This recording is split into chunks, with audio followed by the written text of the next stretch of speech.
Hi friends, welcome to spicy cooking channel. இன்னைக்கு நம்ம என்ன செய்ய போறோம்னா ஒரு ஸ்நாக்ஸ் ரெசிபி தான் செய்ய போறோம். இப்போ அதுக்கான பொருளாக பார்த்துடலாமா? ஆனால் இப்போ நம்ம ஸ்நாக்ஸ் பண்ண ஒன்றுமே இல்லையே. இப்போ நம்ம என்ன பண்ணுறது? ஐடியா! இப்போ நம்ம இட்லி மாவை வச்சு செய்யலாம். இப்போ நம்ம அதுக்கான பொருள்லாம் பார்க்கலாம். நம்ம இட்லி மாவை வச்சு ஒரு குழிப்பணியாரம் தான் செய்ய போகிறோம். வாங்க நம்ம தேவையான பொருளை பார்க்கலாமா? சோடா உப்பு, ஏலக்காய், ஒரு கப்பு நாட்டு சர்க்கரை, ஒரு கப்பு தேங்காய், அதுக்கப்புறம் நம்மளோட நெய் எடுத்துக்கோங்க. அதுக்கப்புறம் இட்லி மாவு, புளிச்ச இட்லி மாவை எடுத்துக்க வச்சுக்கோங்க. அப்புறம் வாங்க நம்ம ஈஸியாக எப்படி நம்மளோட குழிப்பணியாரம் செய்யணும் வாங்க பார்க்கலாம். Hi friends, welcome to spicy cooking channel. இன்றைக்கி நம்ம ஈவினிங் டைம் ஸ்நாக்ஸ் ரெசிபி தாங்க பார்க்க போகிறோம். இப்போ நம்ம என்ன ஸ்நாக்ஸ் ரெசிபி செய்ய போகிறோம் அப்படின்னா, ஸ்நாக்ஸ் செய்கிறதுக்கு ஒரு பொருளுமே கிடையாதுங்க. அதனால் என்கிட்ட வந்து இட்லி மாவு மட்டும்தான் இருந்துச்சு. இப்போ நம்ம அதை இட்லி மாவை வச்சு தான் ஒரு ரெசிபி ரெடி பண்ண போகிறோம். இப்போ இட்லி மாவை வச்சு நம்ம என்ன செய்ய போகிறோம்னு தானே பார்க்குறீங்க. ஒன்றும் இல்லைங்க, நம்ம இட்லி மாவை வச்சு இனிப்பு குழிப்பணியாரம் தான் செய்ய போகிறோம். வாங்க எப்படி செய்யலான்னு பார்க்கலாம். இப்போது நம்ம இட்லி மாவு குழிப்பணியாரத்துக்கு தேவையான பொருட்கள் என்னென்ன அப்படிங்கிறத நம்ம ஸ்க்ரீனில் கொடுத்துருக்கோங்க, பார்த்து செக் அவுட் பண்ணிக்கோங்க.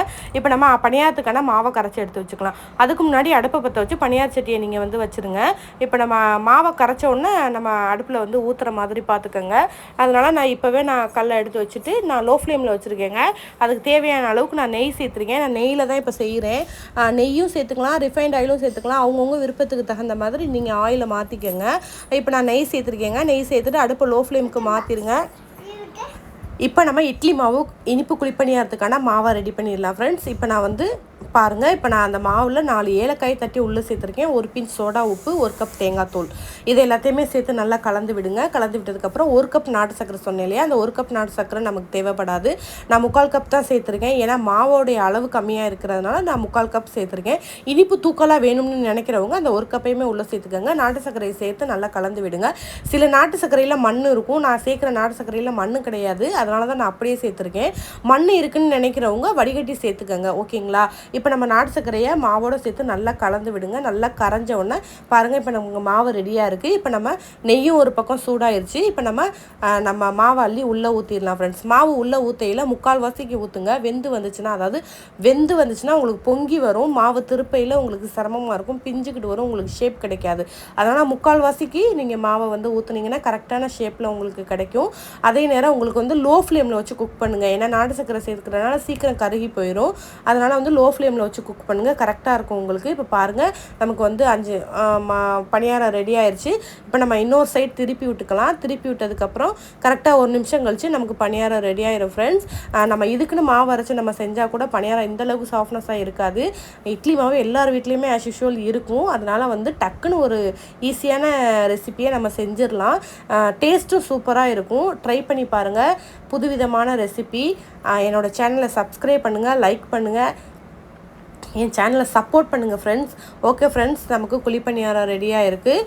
இப்போ நம்ம என் பையன்கிட்ட கொடுத்து டேஸ்ட் பண்ணி கேட்டுடலாம். நண்பர்களே, இப்போ நம்மளோட ஆவி பறக்க குழிப்பணியாரம் ரெடி ஆகிட்டு நம்ம டேஸ்ட் பண்ணி பார்க்கலாமா? எவ்வளோ சாஃப்டாக இருக்குது பார்த்தீங்களா? இந்த பச்சரிசி மாவில் செய்தோட இட்லி மாவில் செஞ்சீங்கன்னா சாஃப்டாக இருக்கும்.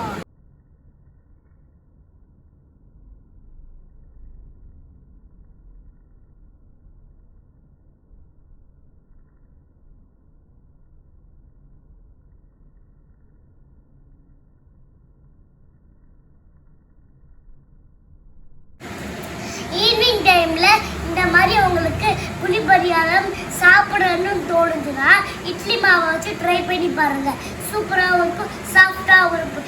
வாங்க நம்ம சாப்பிட்டு ரிவ்யூ சொல்லி பார்க்கலாம்.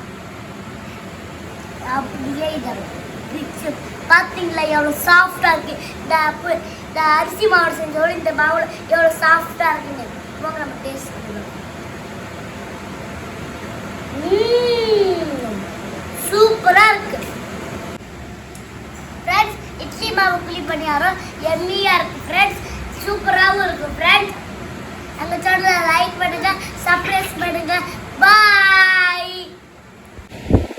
நண்பர்களே, இட்லி மாவு குழிப்பணியாரம் அருமையாக இருக்கிறது. நீங்களும் ட்ரை பண்ணி பாருங்கள். எங்கள் சேனலை சப்ஸ்கிரைப் பண்ணுங்கள். பாய்.